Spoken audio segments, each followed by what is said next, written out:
খেতে দারুণ লাগছে। নমস্কার বন্ধুরা, পুতুলের রান্নাঘরে আপনাদেরকে স্বাগত জানাই। আজকে আমার রান্নাঘরে খেজুর গুড়ের রসগোল্লা করব। আপনারা মিষ্টি দোকানে গেলেই দেখতে পাবেন লাল লাল গুড়ের রসগোল্লা আগের দিকে থাকে, আর এই রসগোল্লা শীতকালে সকলেরই প্রিয়। আমার রান্নাঘরে আজকে আমি বানাবো, এই যে দেখুন 2 কেজি দুধ নিয়েছি, এই 2 কেজি দুধেরই রসগোল্লা করব। আপনারা প্রথম থেকে শেষ পর্যন্ত ভিডিওটি দেখুন, আপনাদের অবশ্যই ভালো লাগবে। এখন রান্নাঘরে যাই।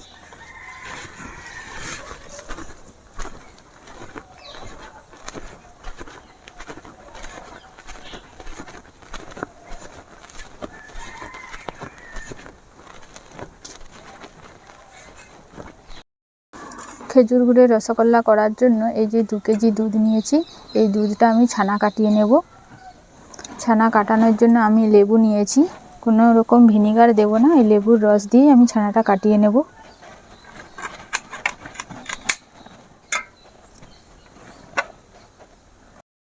লেবুর রসটা একটা পাত্রে নিগড়ে নেব।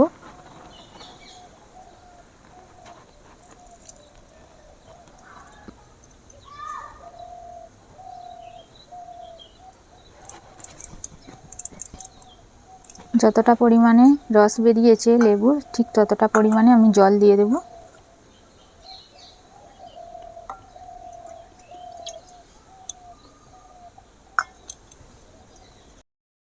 দুধটা আমি বসিয়ে দিয়েছি ছানা কাটানোর জন্য জালে। দুধটা এবারে আমি ভালো করে ফুটিয়ে নেব।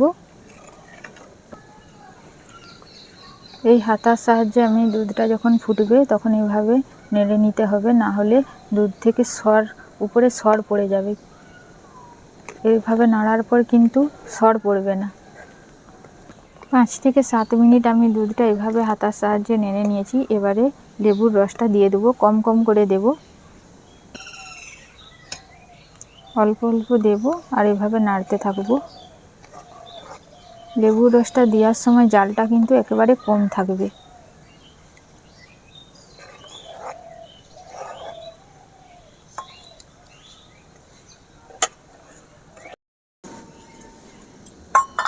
লেবুর রস দিয়েছিলাম, আস্তে আস্তে দেখুন ছানাটা কেটে গিয়েছে।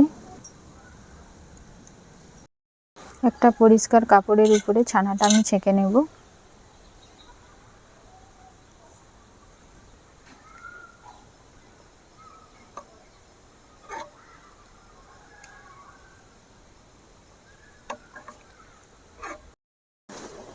সমস্ত ছানা আমি বের করিয়ে নিয়েছি, এভাবে জলটা এবারে ঝেড়ে নেব।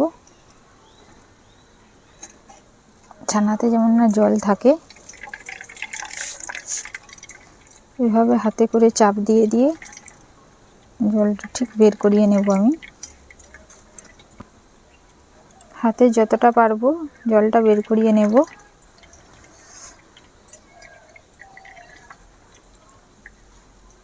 খুব বেশি জোরে চাপ দিবেন না, অল্প অল্প হাতে চাপ দিয়ে জলটা বের করিয়ে নিতে হবে।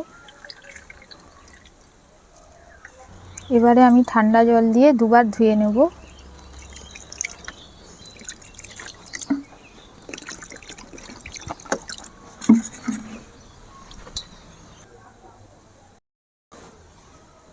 ছানাটা এইভাবে আমি কাপড়ে একটা বেঁধে দিয়েছি।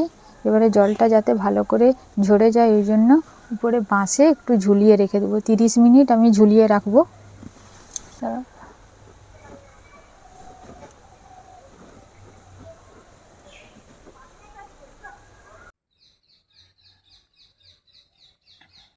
মিনিট হয়ে গেছে, এবারে আমি খুলে নিচ্ছি। শুকনোও হয়ে গেছে, সমস্ত জল ঝরে গিয়েছে দেখুন। একটা পাত্রে আমি এভাবে খুলে নেব।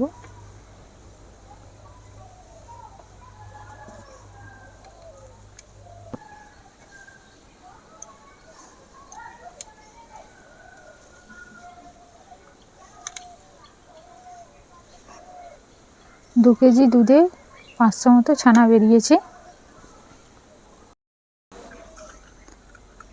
ছানার সাথে আমি অ্যারারুট 1 চামচ দেব,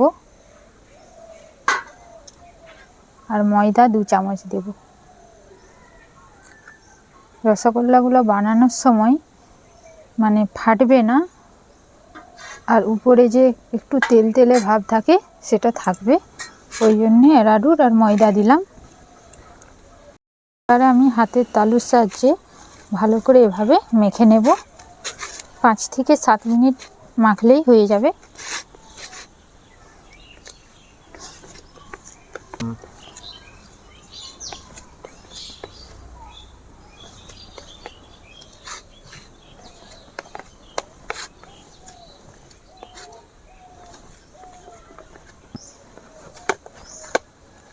ছানাটা গোটা গোটা থাকবে না, দেখুন।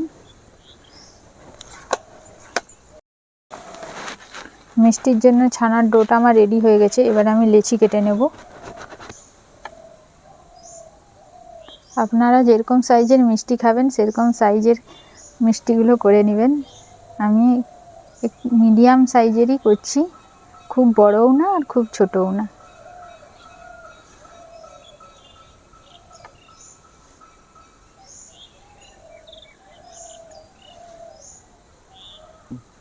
এগুলো এবারে হাতের মাধ্যমে গোল করে নেব।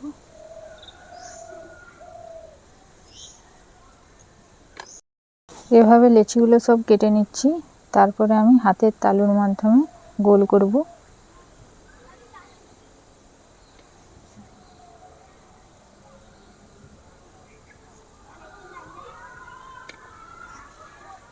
এবারে আমি হাতের তালুর মাধ্যমে গোল করে নেব।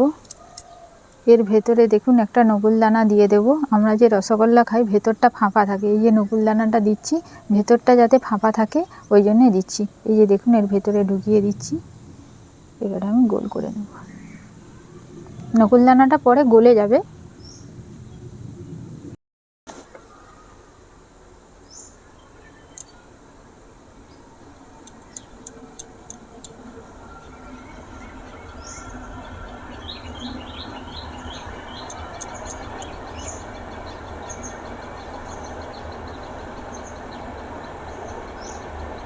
নকুলদানাটা এর ভেতরে দিয়ে দেব।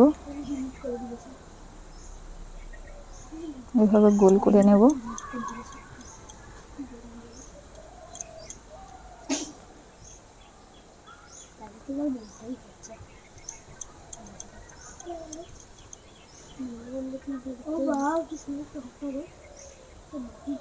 সমস্ত ছানা এভাবে গোল করে নিয়েছি। এবারে মিষ্টির জন্য আমি খেজুর গুড়ের সিরাপটা করে নেব।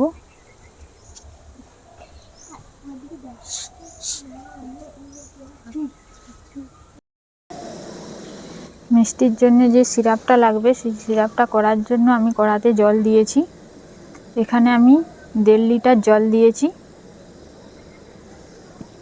যেহেতু খেজুর গুড়ের করব ওই জন্য আমি খেজুর গুড় দিচ্ছি। এখানে 250 গ্রাম খেজুর গুড় দিচ্ছি আমি।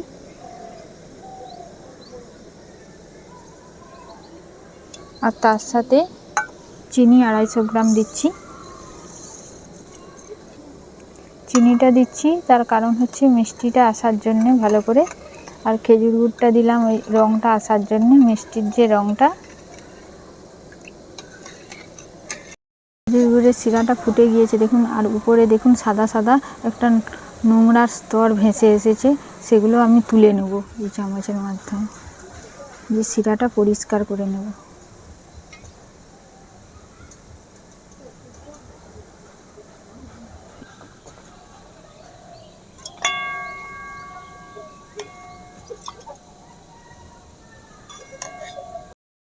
চারটা এলাচ আমি আগের থেকে এভাবে গুঁড়ো করে নিয়েছিলাম, এভাবে দিয়ে দেব।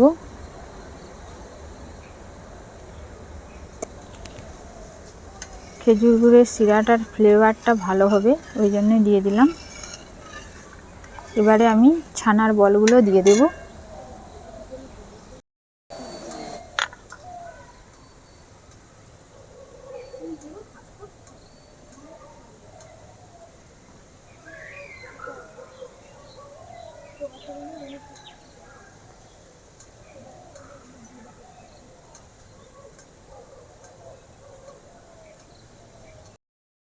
প্রথমে 5 থেকে 7 মিনিট জালটা বাড়িয়ে রাখতে হবে। আমি বাড়িয়ে রেখে দেব যতক্ষণ না ফোটে। 5 থেকে 7 মিনিট এভাবে আমি জালটা বাড়িয়ে ফুটিয়ে নিয়েছি। এবার আমি ঢাকা দিয়ে দেব আর জালটা কমিয়ে দেব। এভাবে 20 মিনিট আমি ঢাকা দিয়ে রেখে দেব। মিডিয়াম জালে।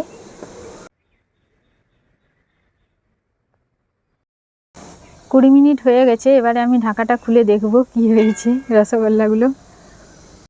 দেখেছেন রসগোল্লাগুলো কত বড় বড় হয়েছে। এই সাইজগুলো আমাদের এখানে 10 টাকা করে পিস। সমস্ত মিষ্টি আমার হয়ে গেছে, এবারে আমি নামিয়ে দেব।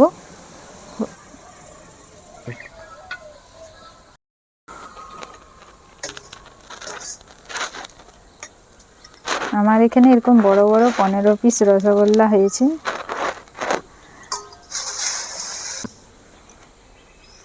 একেবারে নরম হয়েছে। আমি একটা কেটে দেখাচ্ছি আপনাদেরকে কতটা নরম হয়েছে। দেখুন, এই দেখুন একেবারে নরম। এখন গরম আছে, রসে থাকলে আরও আস্তে আস্তে ঠান্ডা হলে রসটা ভেতর পর্যন্ত একেবারে ঢুকে যাবে, খেতে আরও ভালো লাগে।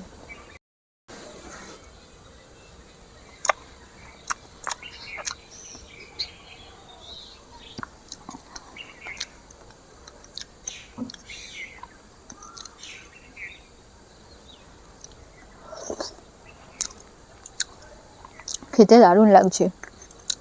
আপনারা তো ভিডিওটা দেখলেন, পুরো ছানার রসগোল্লা। আমরা যে দোকানের মিষ্টি খাই তাতে একটু হলেও ভেজাল দিয়ে থাকে, আর এতে কোনো রকম কোনো কিছু দেয়া নাই, পুরোটাই ছানার।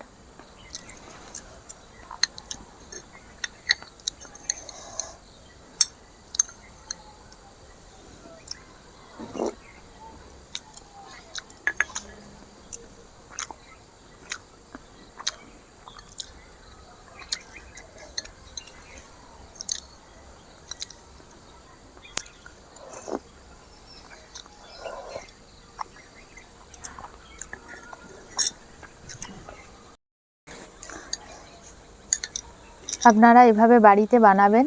রসগোল্লা মানে ভাবলেই মনে হয় যে আমরা পারবো না।